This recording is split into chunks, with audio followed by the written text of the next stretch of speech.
Nur Cahaya. Saat ini aku sedang menempuh pendidikan di Universitas Lambung Mangkurat, jurusan Manajemen Angkatan 2022, dengan NIM 22103121211. Pada presentasi kali ini, aku akan membahas 3 soal UTS dan mereview sebuah jurnal. Pertanyaan yang pertama, jelaskan apakah teori motivasi dari Maslow masih relevan di zaman sekarang, di mana digitalisasi telah mendunia? Jawabannya masih relevan karena teori tersebut masih berfokus pada kebutuhan dasar manusia yang bersifat universal dan tidak lekang oleh waktu. Meskipun teknologi dan cara kita hidup berubah, kebutuhan dasar manusia seperti kebutuhan fisiologis, keamanan, rasa cinta, dan penghargaan, serta aktualisasi diri masih menjadi pendorong utama motivasi. Di sini terdapat 4 poin mengapa teori Maslow masih relevan di era sekarang. Yang pertama, kebutuhan dasar manusia tetap sama, seperti kebutuhan fisiologis, keamanan, rasa cinta, dan penghargaan, serta aktualisasi diri. Yang kedua, teknologi memenuhi kebutuhan dasar, seperti aplikasi belanja online. Yang ketiga, kebutuhan baru muncul. Kebutuhan akan akses informasi, kebutuhan koneksi sosial online, dan kebutuhan pengakuan virtual.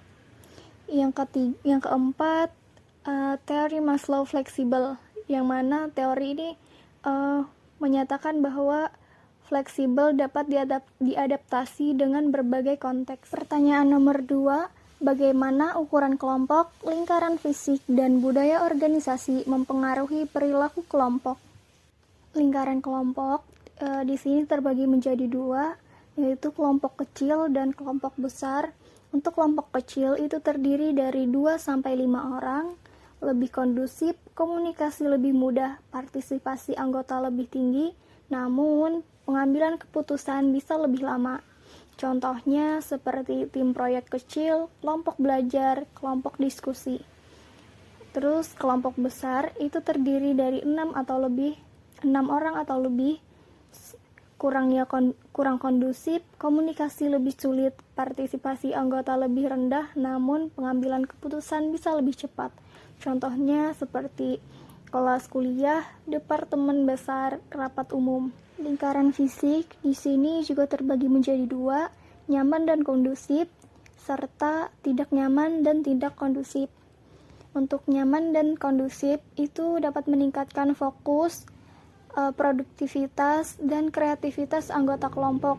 Contohnya seperti ruang kerja yang bersih dan terang, ruang rapat yang nyaman, taman yang asri. Terus, tidak nyaman dan tidak kondusif itu dapat menurunkan fokus, produktivitas, dan kreativitas anggota kelompok. Contohnya seperti ruang kerja yang bising dan kotor, ruang rapat yang sempit dan panas, lingkungan yang bising dan penuh polusi. Budaya organisasi, kuat dan positif, lemah dan negatif. Untuk kuat dan positif itu dapat meningkatkan motivasi, komitmen, dan kinerja anggota kelompok. Contohnya seperti budaya organisasi yang menghargai kerjasama, komunikasi terbuka, dan inovasi. Lemah dan negatif itu dapat menurunkan motivasi, komitmen, dan kinerja anggota kelompok. Contohnya seperti budaya organisasi yang birokratis, tidak komunikatif, dan tidak menghargai karyawan. Pertanyaan nomor 3, Andi merasa tidak cocok dengan work time yang berkaitan dengan personality dan emotion anggota yang lain. Andi dididik dari kecil dengan budaya Sulawesi, sementara teman-temannya dari Batak dan Jawa.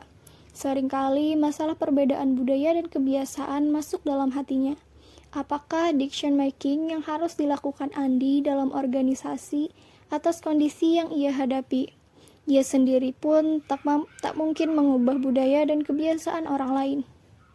Mengubah budaya dan kebiasaan orang lain adalah hal yang sulit, bahkan tidak mungkin. Oleh karena itu, fokus utama Andi adalah untuk meningkatkan pemahaman dan adaptasinya terhadap budaya tim, serta membangun komunikasi yang terbuka dan kondusif. Andi sebagai individu dengan budaya Sulawesi yang berbeda dari rekan timnya, dari Batak dan Jawa, dapat mengambil beberapa langkah untuk mengatasi hal tersebut. Di sini ada 5 langkah. Yang pertama, komunikasi terbuka dan aktif. Contohnya seperti ajak rekan tim untuk berdialog dan saling memahami budaya masing-masing, serta jelaskan bagaimana perbedaan budaya dapat mempengaruhi cara kerja dan komunikasi. Yang kedua, memenuhi kesamaan. Carilah kesamaan nilai, tujuan, dan minat dengan rekan tim.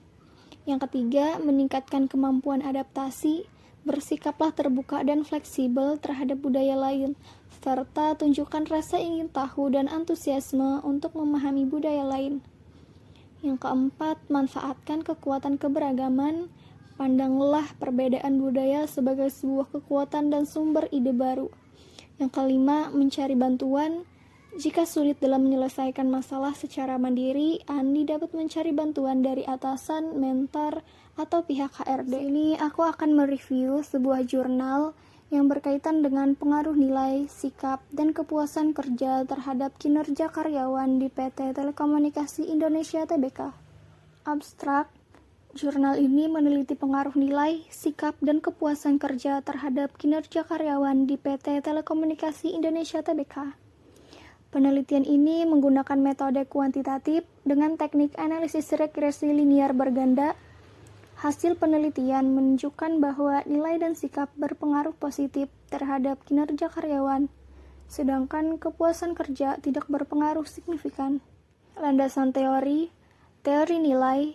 Nilai didefinisikan sebagai keyakinan individu tentang apa yang benar dan yang salah, baik dan buruk, serta penting dan tidak penting.